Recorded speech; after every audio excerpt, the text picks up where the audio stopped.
भोले बाबा पूछस चिड़ैया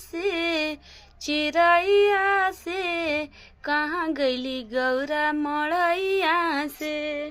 भोले बाबा पूछस चिड़ैया से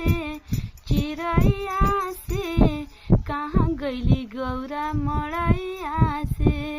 ब्रह्मा से पूछस विष्णु से पूछस, ब्रह्मा से पूछस विष्णु से पूछस, पूछे ले लक्ष्मी मैया से, लक्ष्मी मैया से कहाँ गईली गौरा मड़ैया से, कहाँ गईली गौरा मड़ैया से।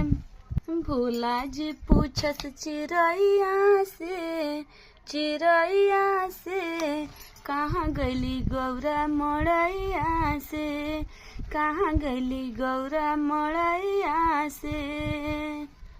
राम से पूछस लक्ष्मण से पूछस, राम से पूछस लक्ष्मण से पूछस, पूछे ले सीता मैया से, सीता मैया से कहाँ गईली गौरा मड़ैया से, कहाँ गईली गौरा मड़ैया से। भोला जी पूछे नि गौ चिड़ैया से कहाँ गईनी भोला मड़ैया से, कहाँ गईली गौरा मड़ैया से। कृष्ण से पूछस सुदामा से पूछस, कृष्ण से पूछस सुदामा से पूछस, पूछे ले राधिका मैया से, पूछे ले राधिका मैया से कहाँ गईली गौरा मड़ैया से, कहाँ गईली गौरा मड़ैया से। भोला जी पूछे चिड़ैया से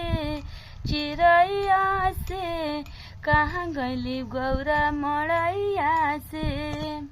धरती से पूछस आकाशवा से पूछस, धरती से पूछस आकाशवा से पूछस, पूछे ले पवन पुरवैया से, पुरवैया से पूछे ले पवन पुरवैया से कहाँ गईली गौरा मड़ैया से, कहाँ गईली गौरा मड़ैया से।